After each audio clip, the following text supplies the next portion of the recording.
Good evening, friends. Meeting again in the session of philosophy, and we're discussing the H.A. Roberts philosophy, the chapter number 5, which we have started, the vital energy in its universal application. Earlier two chapters we have shared regarding the vital force, then vital force in the state of health, in the state of disease recovery, and the cure. And then he tries to explain how this vital force gets, or how this vital force gets the strength or force from the energy, and which is part and parcel of that vital principle. This vital principle itself is the autocratic source of energy from which it derives, and how this living body gets this energy from the universe. Both the things he tries to correlate. So, being an human being, when it starts developing in the embryo, when vital principle enters over there in the fertilized egg and it starts growing, it requires a nourishment. It requires its nourishment, and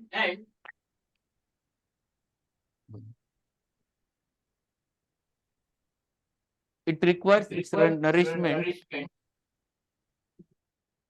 Please.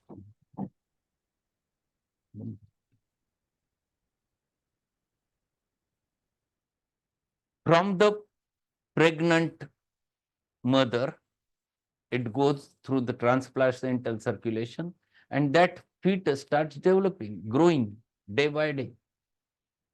From where the mother gets the source? The mother gets its source from the universe only. She gets the food, she consumes the vegetables, she consumes the food, she consumes the grains and everything. And this, in the different form, goes inside, gets converted into a palatable form, and that palatable form again derives its own energy from that, and the vital energy which is developed, it's fed to the baby as well as for the mother. This is the source from which it starts. Here he wants to show you the correlation of the universe with the vital force. This is his motto, to explain this concept, that from where this vital force gets energy. When we are alive and we are getting our energy from the universe, first important source is the oxygen. Just keep your nose closed for a minute. What happens? When you keep your nose closed, you become breathless. You feel as if you are going to die. See, that's why it is called as a oxygen is called as a pranavayu. That is why they used it is the most important thing which is derived from the universe and useful for the human life, human vital energy. There are all those things. If you are in this summer, if you don't get a water for drinking, what will happen? You becomes dehydrated so fast, and you can immediately the changes happens to be there towards the degeneration. This is very important. The water is another source from the universe in order to develop your vital energy or to boost up your vital energy. These things he wants to explain over there. The correlation of it in relation with the human body and human vital force, he tries to explain. So, human body derives its vital energy from the sources. Let us go ahead on the page number 49, the paragraph number 3. As homeopathic philosophers do not concern ourselves at this time with the sociological aspects of this problem, although inferences from the foregoing statements may seem obvious. It is our duty to consider this primarily as they relate to the physical, mental, spiritual well-being of our patient. So what he is explaining over there? He is explaining that this vital energy is required in order to maintain the physical state, the mental state, as well as spiritual well-being of our patient. Not only about the patients, about the human being. Every human being carries that energy in order to maintain all those three things. But if it is lacking, there is always a problem. If it is disturbed, there is always a problem. And why it gets disturbed, this is what he wants to explain over there. We have observed in the study of human race that life is perpetuated under certain favorable conditions of mating. It is true that physical characteristics are handed on from parents to the offspring, but that the parents actually give life to the child, we may reasonably doubt. See, very important point he is explaining over there. It has yesterday also we have discussed this concept. It has been there is a it is a thought that life comes always from previous life. But he says it is a question. This is very important what he is saying. But that the parents actually give life to the child, we may reasonably doubt. They never gives the life. They give this fertilized egg is developed because of it, which carries vital energy, but it is not a vital energy which will going to remain forever. Unless and until the vital principle enters inside that fertilized egg, it will not start growing. It will not start developing. This is the thing one must learn, one must understand. We may say that with all assurance that under the favorable circumstances, life is handed over from the parents to the child in more or less perfect vigor. When life becomes, we cannot say, but that it gives vigor in the greater or less degree to the individual according to the heredity and environment, we cannot doubt. So that fertilized egg is there after mating. It gets that vital energy carried forward and it remains alive over there inside the fallopian tube. If at the same time the vital principle enters, then it starts further growing, then it comes down, settles in the uterus, sticks to the uterus, and starts developing as an embryo. This is how it has been developed. This is the process. So we have to understand all those concepts clearly, because when we consider human nature, one thing which we have to understand, that there are some characteristics are borrowed from father, some are borrowed from the mother, some are from grandparents, but there are some which are unique, which are not related to them. From where they are derived? They are derived from the vital principle only. They are the specific things which are of that vital principle only, because of which that individual has a separate individuality rather than his parents. They are not photocopies of parents. They are not at all completely looking like their parents. There is a variation. That variation is because of the different vital principle. Everyone carries a different vital principle, and that's why there is an individuality. These things are very, very important to understand. That life is continuous, we know to be true. There has been no age when all life has ceased. And we find this vital force, this energy, this dynamics passed on in all forms and degrees of living creatures. History shows us that the life has thus been manifest for so many centuries that we come by deductive reasoning to comprehend that life is infinite. It is eternally going on and on. So life in the individual has a specific time period. It has certain time period.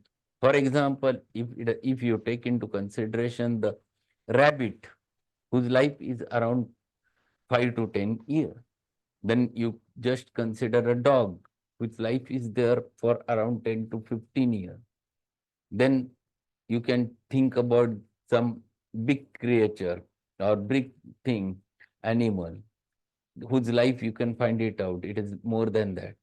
These are things which you can catch and you can find it out. But when that body gets disintegrated, when the vital force of that specific, either animal, either human, when it leaves that body, it goes again into decay, but life is continuous. That vital principle comes out and again enters somewhere. Life is a continuous process. It changes the body. Only thing is that it changes the body. And that's why it changes from mm, different bodies. It might be animal, it might be human, it might be any bird, it might be anything, creature, small creature. It varies depending upon n number of things. But this process of life is continuous flow, it is infinite. And that's why it is necessary to understand life is a different entity than the body. It is not, life doesn't have a specific period. It is a continuous, it is infinite. The body has its own specific period.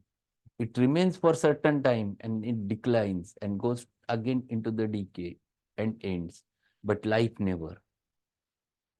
That life continuous, life is continuous, we know to be true. There has been no age when all life has ceased. We find this vital force, this energy, this dynamics passed on in all forms and degrees of living creatures. History shows us that life has thus been manifest in for so many centuries that we come made deductive reasoning to the comprehend that life is infinite, but it is eternally going on and on.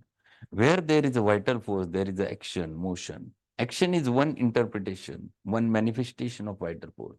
You can think at yes, vital force is present or not. Only one thing, that first is motion. If the person is moving, there is activity, there is action, vital force is present. Without that, it never happens. We speak of inanimate. We speak of the inanimate as dead. It, with the death, there is always a decay. So when we think about inanimate, inanimate means animation is lost, life is gone, vital principle has gone, then that there remains the body. And that body is only goes towards the decay. You just go and observe if any body is there, not only of human being, any body, it might be a dog, it might be a rat, whatever it may be, if it has died and you go on observing within span of 10-15 days, it goes on disintegrating and decaying. It lost. It is lost again in the universe. We speak of inanimate is dead. At the death, there is always a decay. We think of the earth and other planets as dead, yet they are in continual motion according to their regular definite direction through the universe, which has observed and recorded by man. See, this is very important. We consider the planet is dead. No. Planet has specific motion. It revolves. When we think about the earth revolves around the sun. It revolves around the sun with a very specific motion. It never changes. Every planet revolves around the sun in a specific direction and specific velocity, because of which they never collapse each other. This is very important entity. Now he is going towards this vital energy which is present in the planets also. He wants to show why they are in motion. How can they move? They move because there is a force, there is an energy because of which they are revolving. There is an interaction between the two planets, between the sun and earth, and that specific force which is acting and making its specific distance, and it is revolving in its very specific direction. The Jupiter is moving in separate sphere. The Saturn is moving in a different direction. But it is in the same speed, in the same direction. It never changes. But how it moves?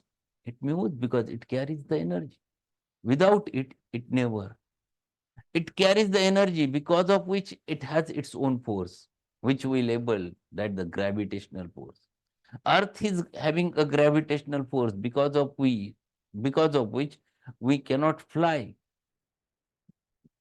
Our legs are stuck to the earth because there is a gravitation force. Every planet carries that force. And from where it comes? It comes because it carries the energy. Energy is there, and that energy is the universal energy. So when that universe carries the energy, which enters inside your body, becomes a vital energy of that individual. We may reason, therefore, that since these great bodies have regular motion and direction, they are impelled by some force, some energy, which, although it may not be what we have come to call vital energy, is in degree closely related to it. So, this energy is nothing but the vital energy of the universe, because of which planets are revolving in specific direction. Every planet has its own impact on the human body. We never consider this because we cannot see it.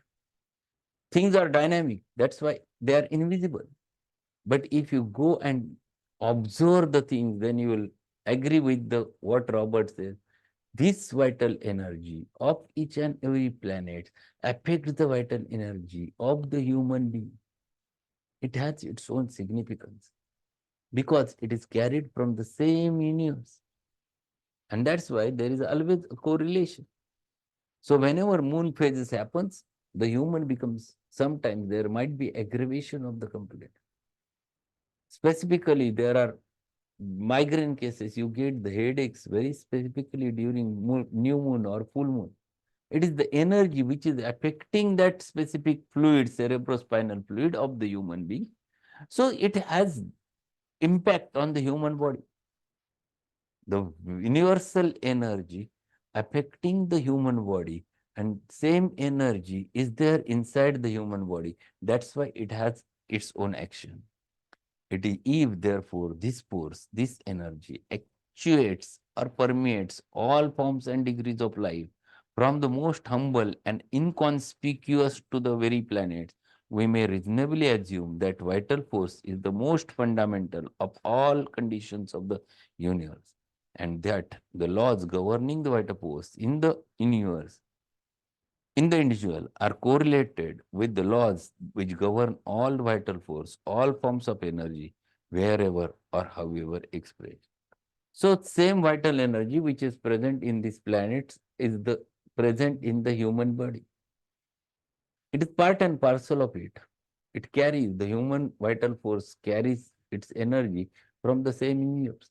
And that's why the laws which are related to the individual are applicable to the laws of universe, or universe laws of universe are applicable to the laws of vital force in the state of health or in state of disease of the human being. They are very closely allied because same energy which is there in the universe is carried inside the human being. This is very specific correlation. So we derive it from universe.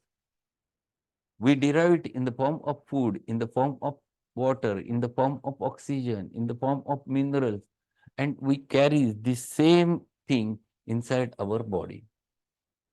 If we have no motion, no action, no direction without vital energy, it must be this energy which is responsible for all growth and all development in all spheres of existence. Like all laws, and laws governing vital force may be infringed to some degree, the privilege granted to human life is the right of choice, and this right of choice implies the degree of choice.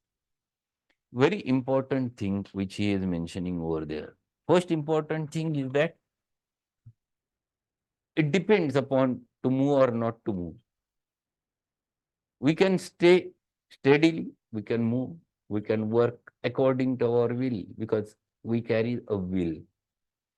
Planets doesn't carry a will. Planets are moving in a specific direction. There is no question of the word which he has used, that is right of choice. There is no question of right of choice to the planet. They are moving in a specific direction, in a specific way, without stop. There is no stop. Earth is revolving in a specific manner Every planet is revolving in a specific manner. There is no question of right of choice. But right of choice is gifted to the human being. You decide whether to go or not to go. You decide what to do and what not to do. Everything, the question of right of choice belongs to the human body. So the privilege granted to the human life is right of choice, and this right of choice implies degree of choice. The planets being set in their courses have no right of choice and move always according to the law.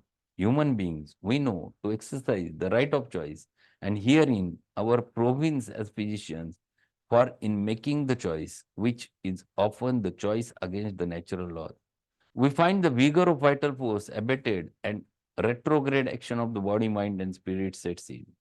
As we have pointed out before, vital force in its perfection means growth and development.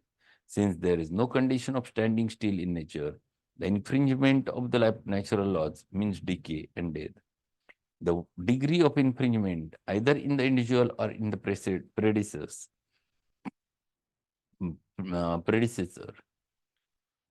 determines the degree of decay and its speed. So, he has very specifically mentioned, rightly mentioned, that every planet carries the vital energy. That energy, because of which they move in specific direction. And there is no question of right of choice. They never collides. It goes on and on and on. It is a continuous process. But same is not true with the human being. He thinks with his will what to do and what not to do. There is a question of right of choice. Even though he is not moving, but he is still live because there is an energy inside him. That energy itself gives influence to the mind to think, and according to his thinking, according to his will, he whatever he wants to do, he can do. If he feels that he wants to run, he runs. If he feels he wants to sit in one place, he sits. If he wants to do certain activity, he can do. Because the question of right of choice comes. But from where he gets that right of choice? He gets that right of choice only because he carries the same vital energy. Only the question of will is there, which is not there with the planets. Planets moves in specific direction, human being cannot. If you feel that you want to go somewhere, for example, against the wind, you have to go, you can go. Human intellect has given a chance, or human will has given chance to develop many things in the human life. And that's why he goes many times against the nature. Going against the nature creates a problem. But still, he goes against the nature. He is not like any tree which has a specific natural laws. It grows, develops, it certain is place, it comes, it remains, and then automatically it dies.